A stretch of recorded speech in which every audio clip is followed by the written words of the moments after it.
Goeiemôre vriende, dis vandag donderdag 6 Augustus 2026. Kom ons raak net so vir 'n wyle stil.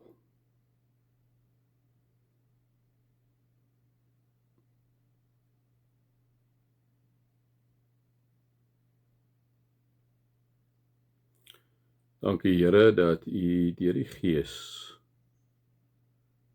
nou by elkeen van ons is, waar ons in die kar ry, ons miskien daar op die bank sit, waar ons miskien die son op ons lyf voel, waar ons miskien net rustig ergens is. Here, praat U met ons. Amen. Nou mag daar vir julle genade en vrede in oorvloed wees, omdat julle God ken, Jesus ken en die Heilige Gees ken. Vriende, dan gaan ons aan met Jakobus 4 vers 11. Ons het gister 'n bietjie gepraat met onderwerp julle dan aan God, staan die duiwel teen, hy sal van julle af wegvlug. Nader tot God en hy sal tot julle nader. Onderwerp julle in nederigheid voor die Here. Ons het 'n bietjie daar gepraat, wat beteken dit om jou te onderwerp aan God en so. Nou gaan Jakobus aan onthou, is 'n verskriklike praktiese boek, né? Julle het ook agtergekom, die hele Jakobus gaan net oor 'n praktiese Christendom. Hoe lewe jy jou elke dag se Christendom voor God uit? En nou kom praat hy in vers 11, hy sê: moenie van mekaar kwaad praat, nie broers of susters. Hy wat van sy broer of suster kwaad praat of sy broer of suster veroordeel, praat kwaad van die wet en veroordeel die wet.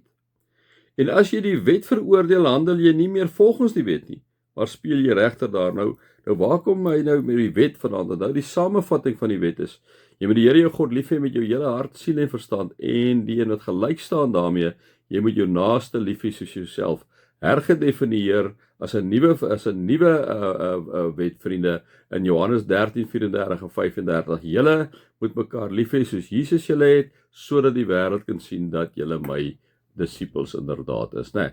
So dit is wat Johannes dan vir ons ook kom sê. So wanneer hy hierso kom sê, julle wat nie eers weet hoe julle, ek is by die verkeering, jammer, moenie van mekaar kwaad praat nie, broers. Hy wat van sy broer kwaad praat of sy broer veroordeel, praat kwaad van die wet. So eintlik wat hy kom sê is, hoorie, moenie skinder vir mekaar nie. Moenie daardie ou koeie uit die sloot uit gaan haal nie. Moenie op die persoon se slegte goedjies fokus nie. Ek het al vir julle vertel, wat is die ou se naam nou? Ek sien hom nou so voor my, wat in die restaurant gesit het en sy pelle het toe, sy Picasso nie, het toe 'n bespreking gehad van hulle ander vriende wat nie daarso is nie, en hy sê toe vir hulle, maar hulle moet vir hom 'n ding bring, 'n canvas bring om op te skilder. Ek kan nie vandag op die persoon se naam gooi, maar dit gaan oor die storie. En toe bring hulle vir hom, en hy maak toe die hele canvas wit. Nou staan nou later dan so 'n hele paar van sy vriende, mense om hom, hy wat so 'n bekende skilder is. En hy vat ook kwas, sit dit in die swart, en hy gee dit so 'n kol daar, so 'n blertsie, en hy teken sy naam, en dan sit hy so agteroor, so met die kwas in sy hand, en so sit hy vir 5-6 minute, en nou begin hulle later van vra, hulle sê, maar hoorie so, hy nou nie klaar maak nie. Hy sê, ek is klaar. Ja, sê hulle, ja, hy sê, wat sien julle?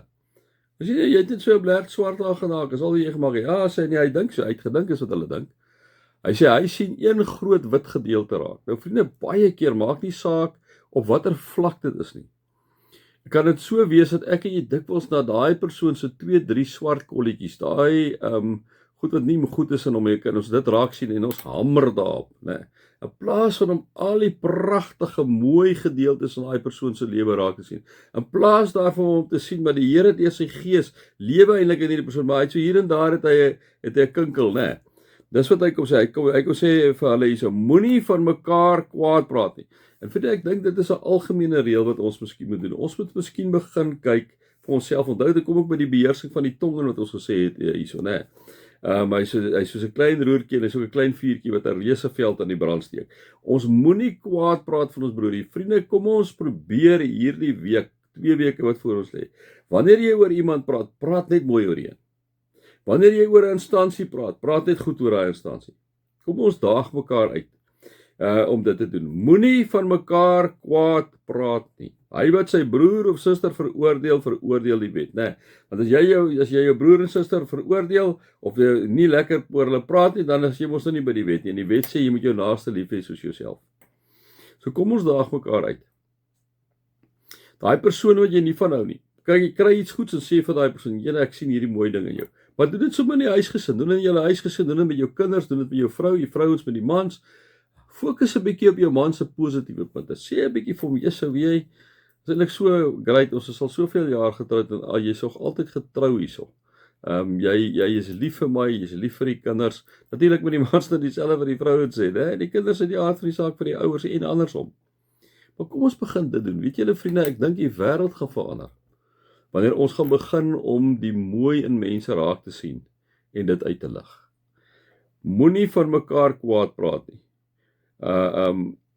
Hy wat van sy broer of sy suster kwaad praat kwaad van die wet. En as jy die wet veroordeel, handel jy nie meer volgens die wet nie, maar speel jy regter daaroor, né? So wanneer jy met 'n ou begin oor hom sleg praat, dan jy trap hom eintlik af. Dis wat jy doen. En jy oordeel eintlik oor daai ou, né? Hy sê vir hom, kyk hoe lyk hy. Moenie dit doen nie.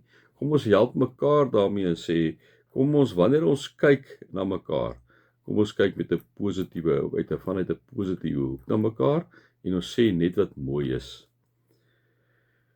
van mekaar. Ja. Mag julle God se liefde ervaar, sy genade en sy teenwoordigheid. Amen.